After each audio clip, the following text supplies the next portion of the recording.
Welcome back to The Source, the new music show where you decide on the music you want to hear. Don't forget you can vote by text or phone and the artist gets 50% of the voting revenue. And you can find all the videos on our website, bethesource.tv. You can download their songs from we7.com and they get 50% of the download revenue. I'm John Robb, may the Source be with you. We're joined by the guys from Karma Diva. They've driven all the way up from Bath. Thanks very much for coming down. Do you want to tell us who you are? I'm JJ and I'm the singer and play electric guitar. Right, I'm Pete and I'm the bass player. I'm Dom and I play lead guitar. I'm Gav and I play drums. Great stuff, guys. Thanks very much for coming down. Congratulations, you made it through. Yeah. Big appeal, really, now. This is the time that you're going to get through, hopefully, to the live final after tonight. So, why did you join The Source in the first place? Why did you sign up? Well, the main reason is that we've got all our album written, the next album, but we've run out of money completely. We're completely broke, we're having to take cleaning jobs to eat.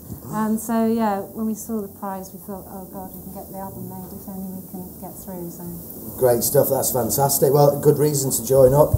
Also, it's the exposure as well, isn't it? One of the big things that I've been seeing with unsigned artists is they just want to get the music out there. Have you done lots of videos, or is this just the only one that you've done? That's our main video that went with the single that we released last year. We have got another video for Disgrace, which is the B-side, and then some videos of just us live in Berlin and a documentary video about us in Berlin as well. Great stuff. How long did you stay in Berlin for?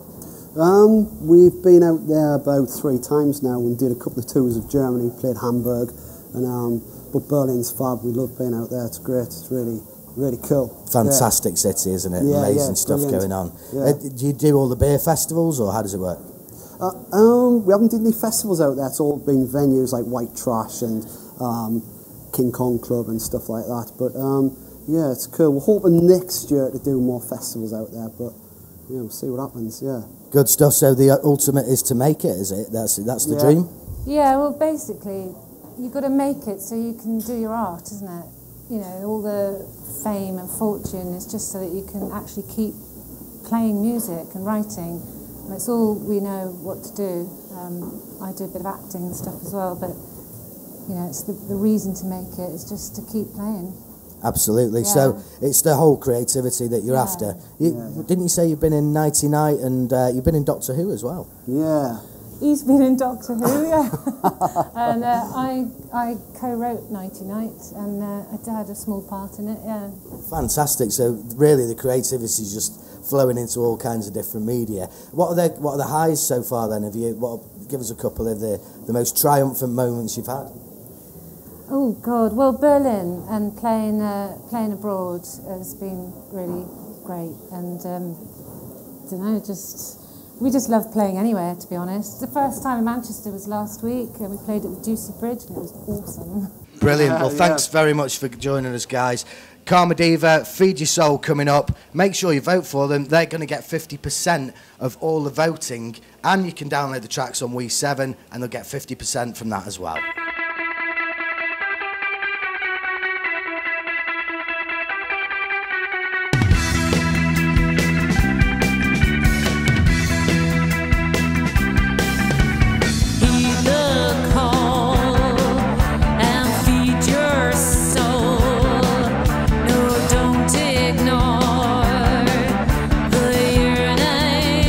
Hunger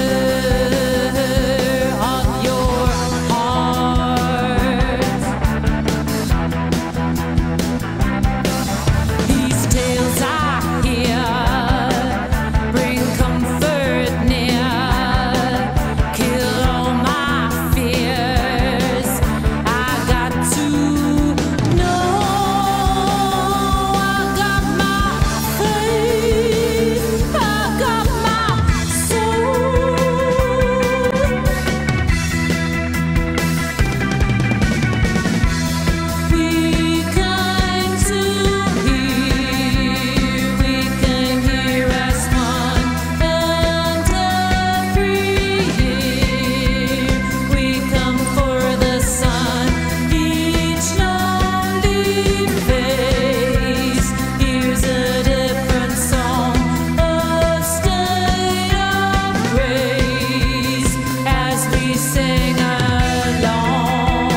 Hi Hooky, thanks for coming on the show, and also thanks for letting us use the factory to film the Source. Thanks for your support. It's a pleasure, mate. I'm a great supporter, as you know, of anything new.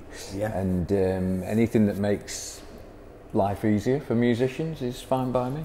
Could we just ask you a little bit about the early days, really, the time when you were unsigned, trying to make it, and the struggles and the triumphs as well? That was a very difficult period, actually. It's the worst feeling in the world is when you think you've done something great, like your music, and the world doesn't catch on. And it's very dispiriting and very draining. And we went through periods in Joy Division of each of us managing the band before we got Rob Gretton, where I managed it for a few months. Couldn't handle it, gave it up. Ian managed it for a few months, he couldn't handle it. Bernard had to go, Stephen, and you know, thank God we got someone who was made to be a manager. And really one of the tips that you have to give as a musician is that most people don't like dealing with musicians. They prefer to deal with somebody outside the band. So generally if you can get anybody, your dad, your mum, anybody that is outside the band, people tend to find that easier to work with than the musicians. Going into the Tony Wilson thing, because you were very close, what your thoughts on his vision and how that would stand up today? I think a great vision would always stand up. The wonderful thing that Tony had was that he had a very natural, very throwaway way of working. It's like if you went to him and said, oh, we've written this great track on Friday, you know, and he'd go, well, play me it, and you'd play it, and he'd go, okay, go in and record it next week, and we'll put it out the week after. Tony Wilson always used to say to me, the best record you'll ever make is the next one. And that was his ethos, again, was the thing that you had to be new and you had to carry on. Because if you don't carry on, then you know, it becomes so stagnant and so boring. And again, when it comes down to programs like X Factor, where it's regurgitating cover versions by other bands, and I can never get that. It always makes me wonder what would happen if you put, you know, Ian Curtis in front of Simon Cowell, or Ian Brown, or, you know, somebody like that. And what would Simon Cowell say to someone, you know, that individual and that unique and such a fantastic musician? Because undoubtedly he would say, you can't sing.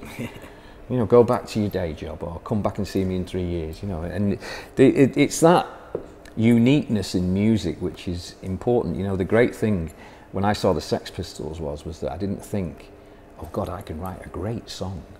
You know, I didn't think that. I just thought, oh my God, I can get on stage and tell everyone to F off. Wow, this is exactly what I wanted to do as a kid, was tell everyone to F off. You know, that's how most teenagers feel. The frustration and the expectation on you as a teenager is just so immense about what you're going to do with the rest of your life. You're currently about to go to Australia and then all over the world again with your band The Lights. And you excited, or is this back to business? I mean, it's always exciting. I mean, the great thing about it at the moment is that I've got a new record out by Freebase, and I'm also able to indulge myself with my first record. Any chance of Freebase doing some stuff after the album's released on Monday the 20th, I think it is, isn't it? Yeah. Well, Freebase hit a sticky patch, because what's happened is that I got so involved with doing the Joy Division stuff, and Manny's actually gone back to Screamadelica with Primal Scream.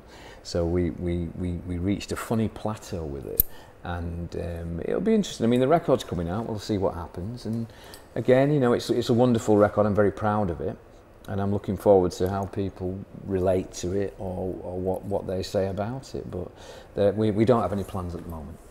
Fantastic, Peter. Thanks very much for coming down to You're see welcome, us mate. and join us on Good the show. luck to all of you. Fantastic. May the Source be with you.